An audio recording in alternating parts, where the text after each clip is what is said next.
Hello, today I'll be presenting my physics lab on comparing real-world motion with computational model. In this experiment, I analyzed the movement of a rolling marker and compared it to an idealized simulation. So let's dive in, guys. So the introduction, the goal of this lab was to study how objects move in the real world versus in a simplified physics model. We recorded a marker rolling on a table and then created a simulation assuming it moved with perfect constant velocity. By comparing the two, we can see the effects of friction and air resistance in everyday motion. The reason this matters is to help us understand Newton's laws in real-world applications. And I guess the key question in this lab was, how do real-world forces impact motions compared to an idealized model?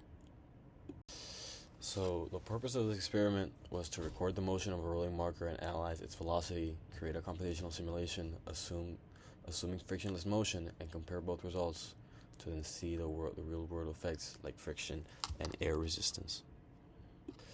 This lab is based on Newton's first law, which states that an object will stay in motion unless acted upon by external force. In a frictionless world, the marker would roll forever at a constant speed, but in reality, forces like friction and air resistance cause it to slow down over time. And the equations we used was the change in position of kinematics. We used Newton's second law, and our assumptions in the simulation was that there was no air resistance, no friction, and no other forces applied to the object.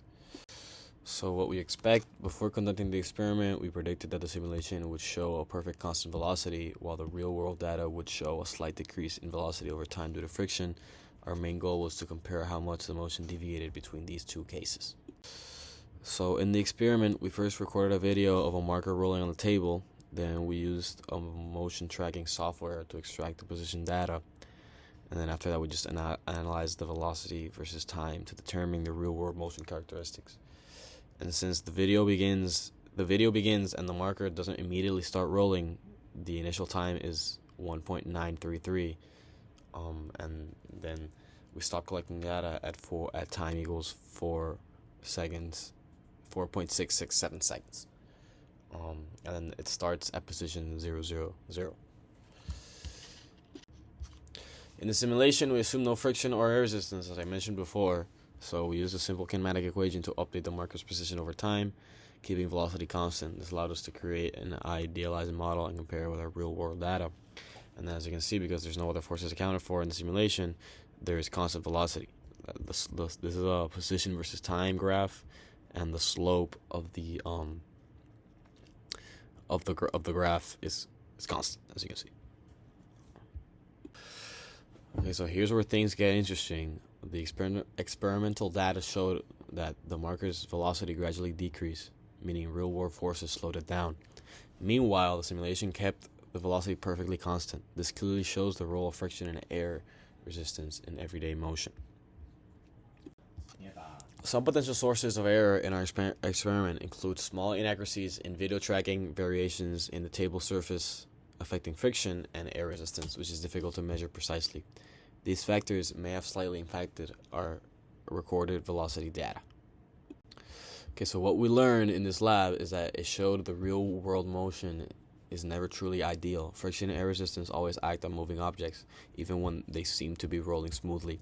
The simulation was useful for understanding constant velocity motion, but it didn't account for these world effects.